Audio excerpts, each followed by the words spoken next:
Alright guys, welcome to another video. For this one, there is a really special car and a really special person actually that is bringing the car. He's not here right now actually, I'm just gonna wait for him because he's gonna pull up any moment and you guys would definitely want to see this. There he comes. Whoa, crazy. That's a nice looking car.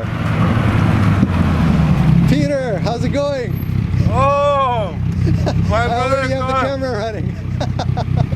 Your orange has turned into an apple. What happened to the orange? I changed my diet. Everybody on YouTube said their oranges were gonna kill me, man. So they said apples were better. I figured I'd listen to you guys. And the car has changed too. It's not a Bentley anymore. It's a Viper. They told me the car was too old for me, so I figured can't get much younger than this. Yeah, cool. Let's see the car. Here, I just came from Alberta, 4,000 kilometer road trip. Got back successfully. I'm here to change the oil, to look at the car, to see what 4,000 kilometers did, and we're gonna see what the car looks like under. We'll be back. Yeah. Now, see, I'm a little low in there. I got a lowering kit installed. Yeah, I can see the seat is ridiculously low. The car is amazing though. Actually a 3rd gen Viper. Sorry for the dirt. I haven't had a chance to wash it. I did wash it after the trip, but it's been a couple days. We didn't really wash it too much. I said, we'll get the oils changed up, we'll get it clean. It's gonna rain. It's looking kind of cloudy here, so no point washing it.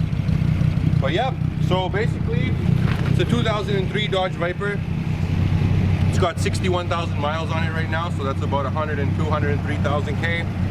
Drove from Alberta all the way here, no problems at all, no lights, no noises, good noises, no bad noises, everything amazing. But so now I guess everybody wants to see what's inside the Dodge Viper, so yeah, let's what everybody also sees is that pop the hood from the outside, but don't do that because it might make the owner really mad.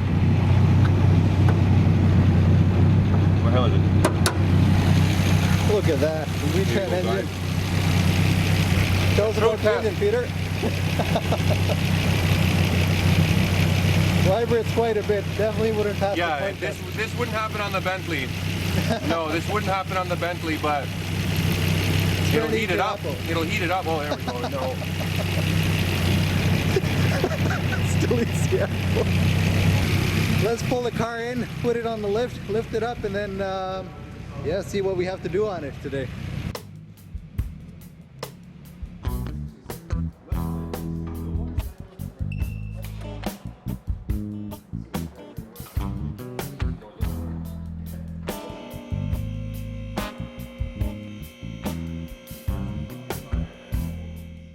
Okay, so now Peter's Dodge Viper is on the lift, and let's have a look underneath the car. What do we have here, Peter? We got ourselves a lot of car, man. That's what I can tell you. It's the first time I've lifted it up properly and had a good look at it. I had a look at it when I was buying it, but I didn't go anally inspecting now. Yeah, no, really simple car. Nut and bolt, but cheap steel frame, just like you see in trucks and stuff. Just rectangle tubes. Big control arms, a lot of huge. Look at the size actually. of this control arm. That's camber and caster. That's the shock over there. Look at the wheel speed sensors right outside over there. Brembo brakes, massive engine, one big oil pan. Not the best oil design, and that's what people complain about this engine, that starves on oil when you take it on the track. And you can probably see that. There's no like small sump. At the bottom is just one massive sump, and actually the sump is the lowest part of the car, so if you're tracking it and you hit a curb or something, that would not be too good. no. Yeah, this one big drain bolt over here to drain the oil. Goes back to the transmission. Hold on, before you pass, we got a little oil there though. We gotta mention this is what we've seen, so. Where is it leaking from? Is it leaking from the gasket? If it's leaking from the gasket, it's a really easy thing to replace. Maybe look, just the the cool thing is there's no subframe, nothing underneath the engine. If you want to work on it, do anything, drop the whole pan out, super easy. Yeah, lift you don't have to remove anything. Easy. You can pretty much change rod bearings on this car without like you can. That's how you much. check them. You're supposed to drop the pan and then you can see them. That's one thing we have to do actually on another episode. We're gonna change the rod bearings to the Clevite H series. That's one upgrade that every Viper owner recommends on the forums to recommend that. O2 sensors right there. H Those are series the rod primary. bearings. These are the cats right there. Yeah. Probably, yeah, secondary sensors right there. Engine mounts are over there. Pretty on. simple, really simple Trent car. McTranny really here, simple. show him the stamp. Show him the stamp. Yeah, All this from the factory, a lot of aluminum cover. ducting. nice cooler over here for the diff. And that's the diff at the back.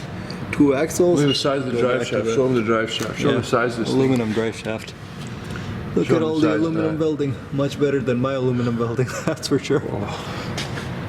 Got these little fins here. It's kind of interesting. Yeah. Air as well.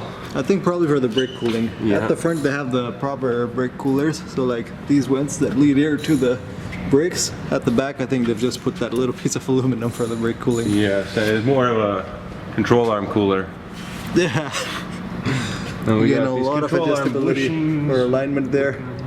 Yeah, pretty simple car overall. Simple, really big, simple, huge brakes in really the easy to back. work on. Look at the massive amount of anti-squat geometry they have. So like the whole control arm is angled like that way. Yeah. And another funny thing is you can tell it's American because they didn't even bother to weld this part of the tube. It's just welded from the sides. It's good enough. They were Not like, my "Yeah, job. Good enough. Not my job award goes to. Yeah. Random name. No, it's good. Bill. Yeah, this is good. Amazing car. It's built like a track car. Alright gents, here we are working on the Dodge Viper. First oil change. Make sure orange juice doesn't come out of it. Who knows, man? Yeah. Well, I don't see any copper in it so far. Seems like a good sign. Show this oil bolt, man. So this is not just a regular oil bolt. As you can see in the Viper, it's made so that you can drop the oil on a track without needing extra parts. Like it's a rubber and the metal together. So you don't have to use a crush washer. You just take it out and put it back in. Cool. Really cool. That's why the dealer was saying $35 for a seal for an oil bolt. And I was like, what do you mean? It's $1. It's a crush washer. And he was like, no, it's a Viper. You don't need it. Trust me. Okay. That's cool. So let's put this guy back in here. Does it have a torque spec or do they just say it's American, just torque it back in and that's it? 3 Agadagas or 4 Agadagas. That's it? I believe they don't do Agadagas with this one. It's 12 bald eagles. Ah. What if you go 13 bald eagles? 13 bald eagles, then your bolt might look like a bald eagle. Your threads might become a little bald, buddy. So I think we're gonna get back to you. We're gonna go and Google the torque spec on this one because we're not trying to turn the bolt into a bald eagle. Newton meters, 27. What's that in American? 27 Newton meters is 12 bald eagles. And that's there. Perfect. Next we get to the filter. That didn't look too hard.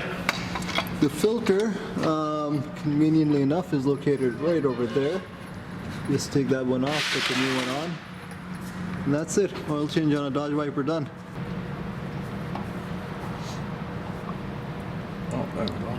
Oh, that goodness. Oh, yeah. There's oil dripping all over you. Let it go. First, let the oil drip. It feels good. It's like warm. Oh, yeah. Like it feels good. It doesn't look too bad. It's getting cold over here in Canada, guys, okay? Like, any kind of heat helps. Viper. That's the messiest oil change Viper, ever. buddy. Viper, buddy. So here we have our beautiful Viper filter. We were talking actually, this is such a beautiful little car collector piece for 13 bucks. Like you could put it on your table and use it as an ashtray. It'd look kind of cool. Yeah. Then you just wouldn't have a filter on your car. Well, no, you have one. You just have a second one. No, you just buy an extra one. Yeah. Well, they're 13 bucks, which is surprising because the Bentley filter was like $60 and it was a Volkswagen part number. Yeah, I don't think you mentioned your old car in the video. Oh, The Bentley. yeah, so I had a 2006 Bentley Flying Spur that I bought after my E55. I had one, Rentec one, and I always wanted a Bentley, so I bought one, thinking that it was going to be the coolest car ever, and although it was cool, it was really, really stressful to own, and it had a lot of issues, a lot of maintenance woes. This is a So- perfect car to get after a Bentley. Yeah, this is Super easy. awesome, and so far it's just... Everything's easy to work on. Yeah, spin this new filter on.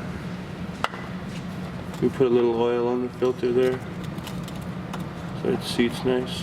Really simple, extremely simple engine. How much time do you think you'd take to rebuild one of these, Peter? I don't know. I don't think I'd be rebuilding it. I'd be taking it out of the engine, but rebuilding it, I'll leave that to you. Really So, simple though. what goes in this? Good old 040. Look, European car formula. You're using the European wrong car one. formula, buddy, yeah. This is an American car. Why is this so tight? Okay. You need American oil. It's a European driving it. Massive intake plenum on the front. Goes through these two air filters over here. And look at this. Probably the last car made with drive-by, like cable driving the throttle bodies at the front. And that's cool.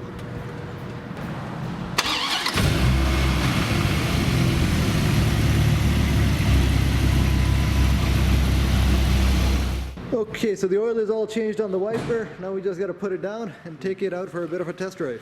Yeah, any leaks? Love the sound. Sounds amazing. Sounds nice. Just show them the knob. This aftermarket knob. It's not factory. What else? Any This other I gotta upgrades? take off. This I gotta take off. This Yeah, sticker. cheap carbon. Cheap wannabe carbon fiber. Yeah. I gotta take off. I got a plate coming in for this. I want to put a flip out big screen.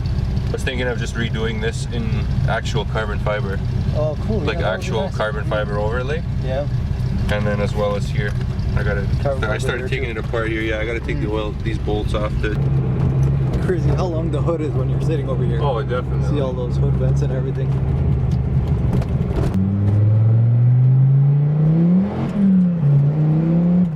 Holy crap. Second gear and it spins the wheel so easily. Wild. Crazy.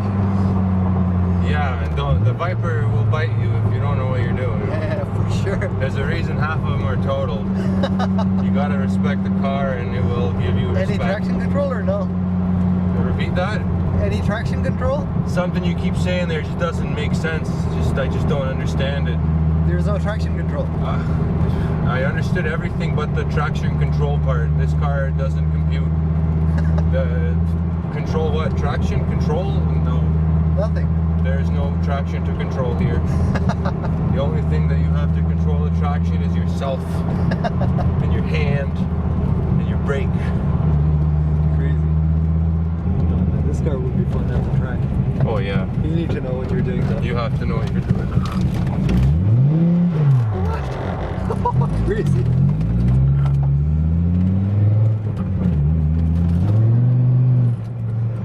So here we go. Yeah, the clutch We release got is the like master really himself driving the Viper.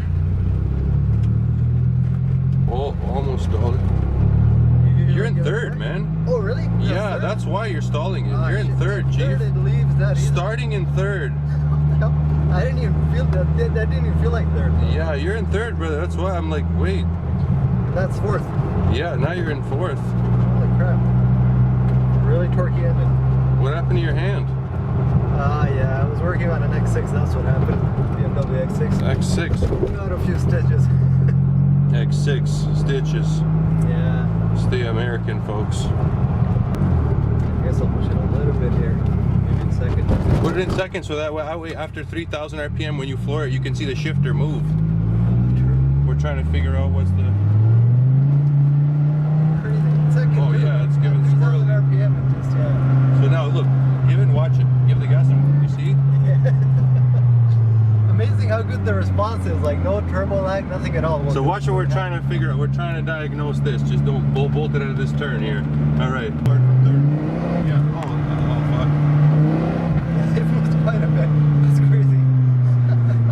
I moved more than the shifter. No, this is a fun car. It's so much torque. Oh man, it's a track car, man. Yeah, you just press it and it goes like right away. No delay, nothing at all.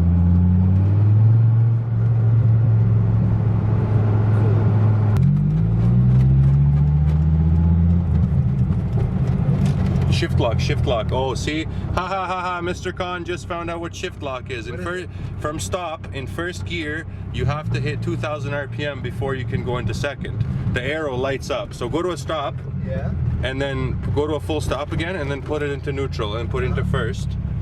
And then when you drive here, start driving in first, and the arrow will light up, and until the arrow goes away, you can't go into second. Really? Why is that? Keep going. Where's the arrow? Is the arrow on yet? No. There it is. There's the arrow. Now you can Keep go going into first. More until it goes off. There. Now you can go into second. What? That's Shift weird. lock. Never seen that before. You have to be over 2,000 RPM to get it into second gear. But the third goes like whatever RPM. That's right. After it's just from first to second. Weird. It's a wiper, so it ran out of gas already. Yeah, that's what it is. So like you're either leaving a gas station or you're going to one. Yeah.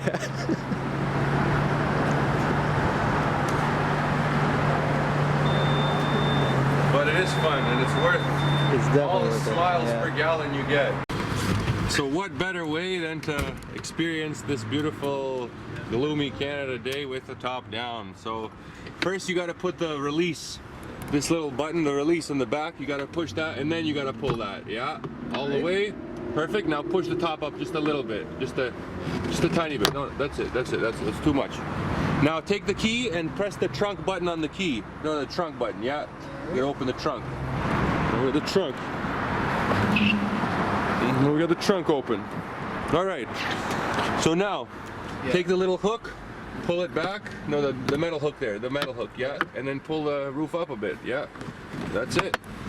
And then we just fold it back, and it just fits. And you just close this down, and you're done. And now you got a different car. Everybody's ripping on. Everybody talks garbage about the Gen 3, the convertible is not cool, it's not a real Viper. Man, you got the beauty of a Viper and you got a convertible. Amazing. Like what more do you want? You got the best of both worlds. So I don't know what everybody's complaining about. GTS this, GTS that. Buddy, you got a Viper and you got a convertible. Like, there's just nothing else to say about it.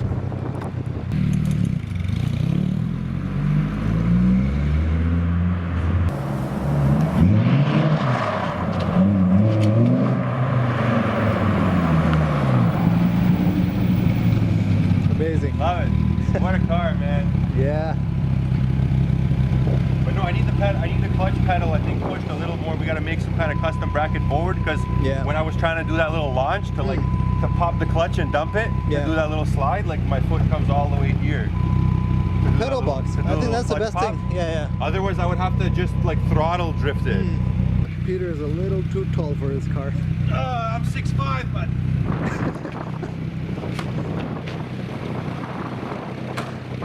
So as you guys can see, it's cold, it's getting dark soon.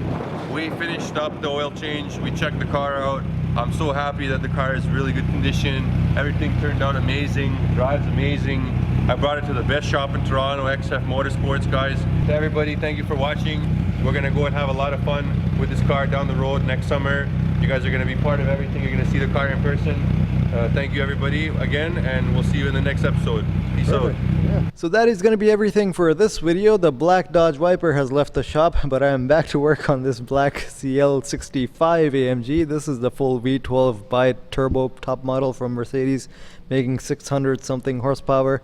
It's a cool car, really cool when it's working properly, but not so cool when it's giving trouble. So this one, yeah, there's a bit of electronics to figure out on this one. I'm not sure if I'm going to do a video on this one or not. Depends how easy or difficult it turns out and how much work it takes to really fix it. But other than that, the video that you guys are going to be seeing for sure is this one, the E55 manual swap. We've made quite a bit of progress on it actually.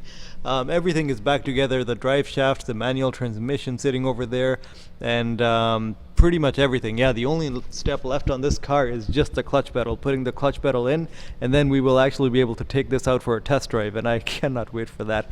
I'm really excited for this one. The other thing I'm really excited about is also this one. This is a 300ZX that we are putting bigger turbos on and doing a whole bunch of upgrades on it. This is Sebastian's car, that red 300ZX standing over there, and he's already put bigger injectors on it. There's bigger turbos that we're going to be bolting up really soon, hopefully tomorrow, and he's replaced the timing belts, all the pulleys, the water pump, pretty much everything on it. So this is something that we're going to be taking on the dyno really soon once it's all back together, and hoping to make somewhere around like hopefully upwards of 500 horsepower. There's also that engine at the back, of course. This is from a Thunderbird, and this is an engine that I don't think there's any point rebuilding because it's not in such good shape after taking it apart. So what I'm really convincing this person is to swap an AMG engine in his Thunderbird, put a AMG V8 but with a supercharger or even without a supercharger in this car, because that's going to be way better than this engine and dealing with rebuilding it and cleaning it and everything. So let's see what happens with this car. But either way, yeah, you guys are going to see a ton of content coming really soon. So yeah, stay tuned. Thanks for watching. I will see you guys in the next one.